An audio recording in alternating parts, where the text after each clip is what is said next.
Hey guys, what's up? It's me. My name is Thomas. I'm the guy behind my Ableton journal, and I wanted to show my face now at 100 subscribers. I just wanted to say a big thank you for following my channel lately. It's been a real treat to see that I'm able to help people with just sharing things that I know, things that I've learned, and things that I'm learning along the way, which is kind of the point of the whole channel, and hence the name, my Ableton Journal.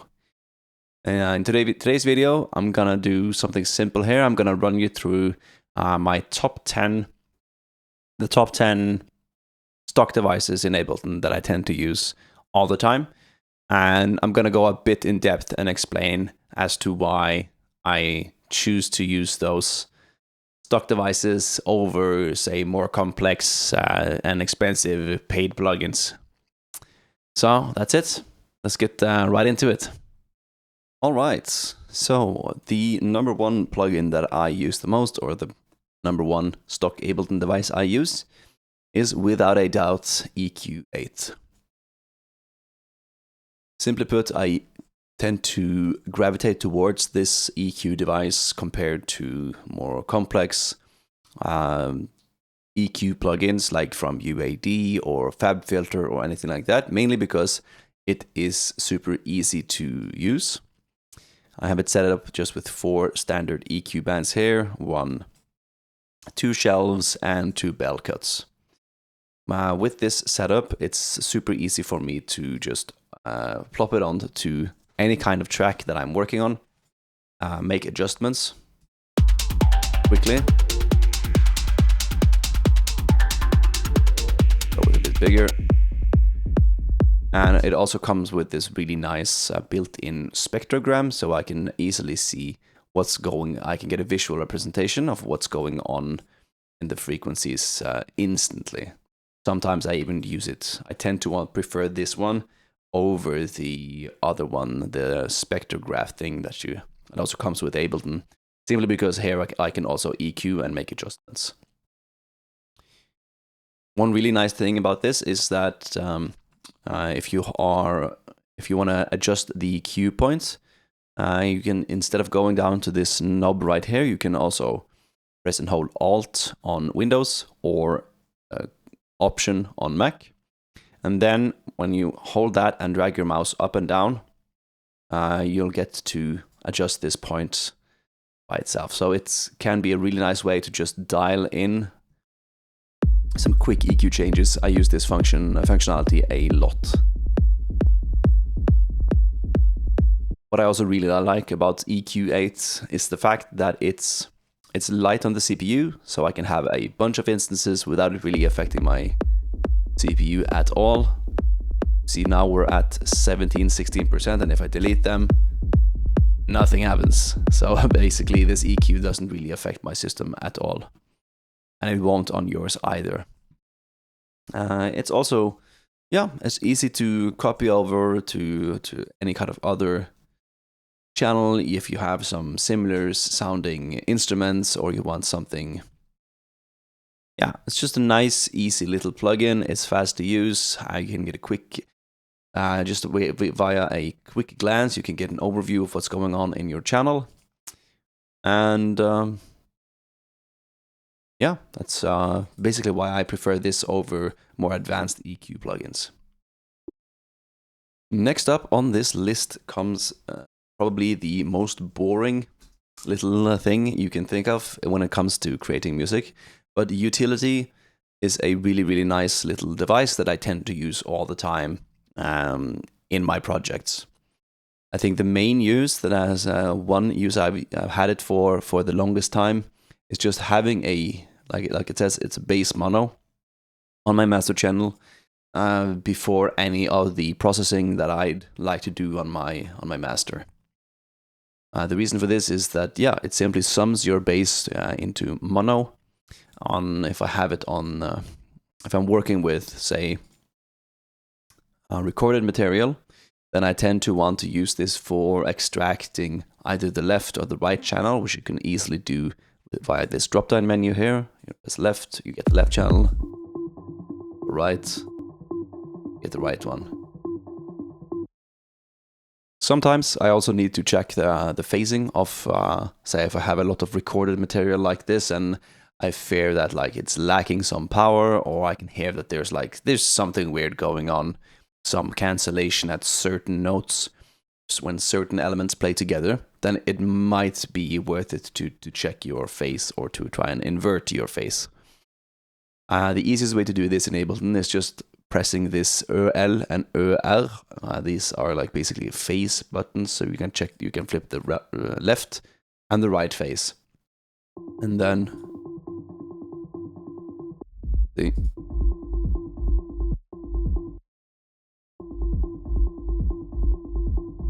So not a huge difference here because there aren't really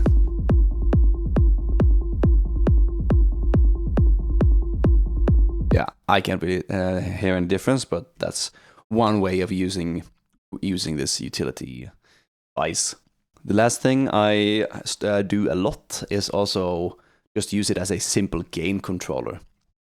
Simply put, sometimes I want to adjust, say I want to adjust the volume of whatever I'm working on, but I don't want to boost it on the channel fader, because I tend to want to use the channel fader more for final mixing adjustments.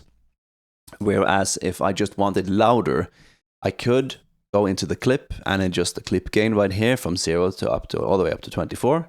But I tend to want to just want to do it on the track, on the channel itself. So instead of doing it like this, while loading in the utility and then boosting it, I mean, I have also created a simple little device here. It has one utility where the gain is mapped to one button, one macro, and a audio effect rack. And I've set the maximum amount of gain that can be applied here to 0 dB. So I tend to use this simple gain one for just volume automation when I want to bring things in and out. And besides that, like I mentioned, I tend to want to just use gain like this instead of the clip gain. Don't really ask me why. I just tend to prefer this way, and in my opinion, doing it either like this or like this, it's comme ci comme ça, basically the same, but I find the process of reaching for this knob here, it requires a bit few lesser clicks, which then if it's something I do a lot, then I just want it to be as easy as possible, and I have all my processing on these channels here anyways, for the most part, 99% of the time. Then I just want easy access to whatever I'm adjusting. And moving on to number 3, the next one is the auto filter. I tend to use this quite a lot as well, especially for either, say I want some simple filtering on these. Oh, where did I put it? Oh, my bad. Where? Oh, here it is. Say if I want to use it on my synth voices, for instance, then this is something I do often, either if I want to filter things in,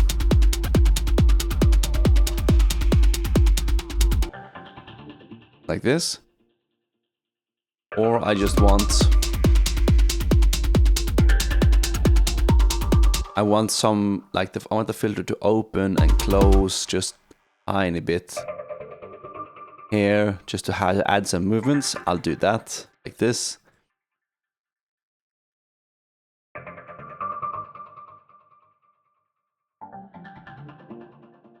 It's really a nice and easy way to just get a bit of movement going. We can even add in some audio envelope, to make it so that the incoming audio is also triggering the opening or the closing of the filter. And for those of you who don't know, but in Live 12.2, they revamped a lot of the, basically they redid the auto filter really nicely, to be honest. Introduced a lot of welcomed changes, I know. Now, for instance, you can actually see the filter moving like this. which you couldn't. And they have also added a bunch of new filter modes, which honestly I haven't really explored them too much. But they've added this really sweet vowel filter, to be honest. Which back in, like, I know, let's see, I think, yeah, in the older Ableton models, you had vowel presets for EQ8, and now it just seems that they've taken those EQ shapes basically for each of the different vowels and implemented them into autofilter, which is really nice. I tend to use it a lot on synthesizers and things that I want some nice vowels filter style movement. All right, the next one is the shifter. Pitch shifter for anyone curious. The shifter I found is a really great device for just like detuning your synth. You can create really funky stereo width or weirdness. It also has a really nice little built-in delay right here, which where you can create pitched down, pitched up, weird delays that go all over the place. And you also have an option to change the mode here from pitch, where it goes in semitones, frequency, and a ring mod. Now, I have not explored the MIDI input functionality as much, to be honest, so I can't really talk about this, but I do know I tend to use this device here quite often. I can try and give some examples here. So just like this, if we hit the wide, say, let's go back and select only the left side. And it will create this. This can be really cool, and you can layer that.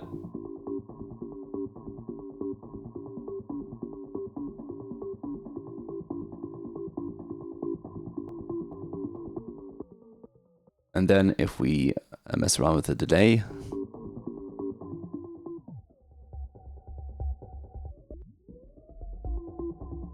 well, let's go with the pitch option. I really like doing this and hitting it, taking it up 6 semitones, or using the tritonus. I think it's aptly called. 6 semitones is a really nice little number if you want to create some tension.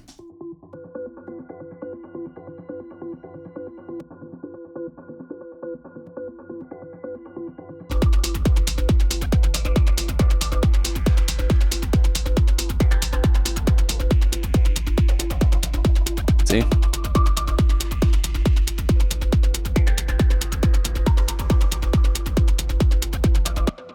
So overall, I tend to use this device quite often, and I highly recommend, if you haven't already, to just dig into it and see what it can do for you.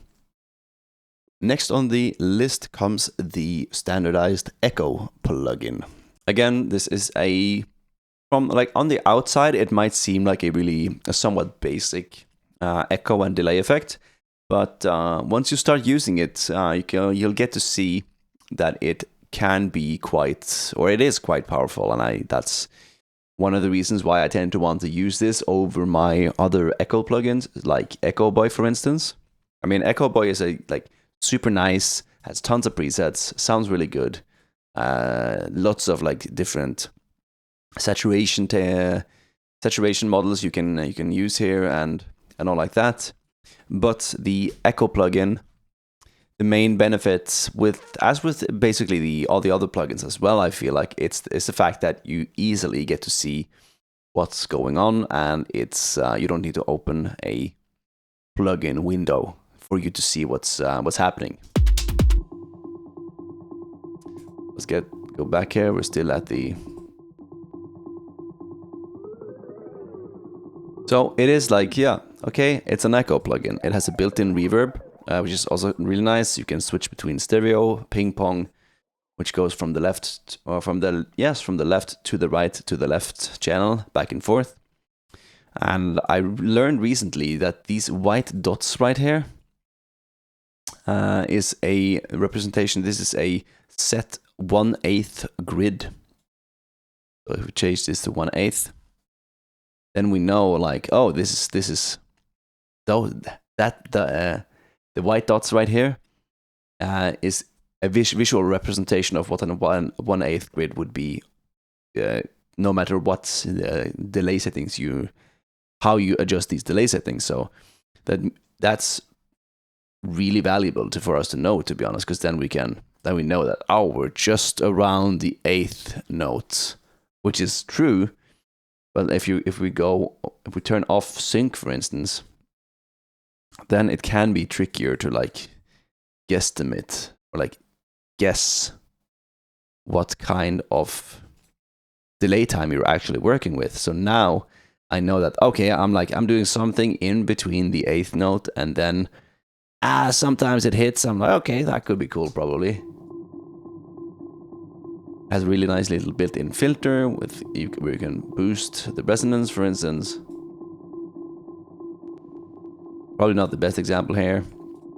It also has a built-in little distortion module, and you can also flip the phase on the input if you so desire.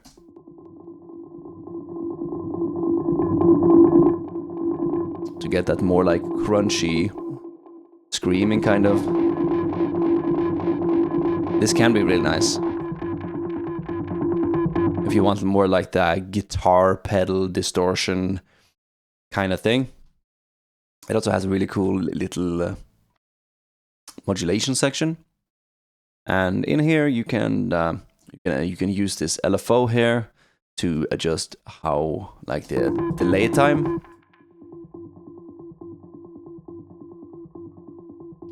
That will like wobble the delay time up and down. Same goes with the filter. So instead of, say, chucking an LFO on here, hitting map and selecting one of these points, hit mod, and like instead of having it do like this, you can have the filter itself inside it, like the modulation in here will do that for you. Lastly, it has a really good character section where you can add in noise to emulate sort of like crappy old noisy delays. Same with the wobble.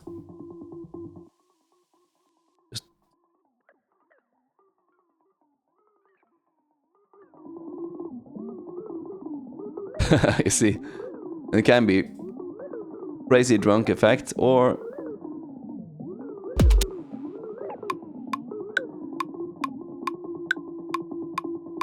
just a tiny bit to emulate probably tape and tape wobble and stuff, so you can get some character in here. You see, or like you could remove all of this and just do like the super clean digital delay. It has something for everyone, and I just recommend you checking this out because I tend to use this all the time.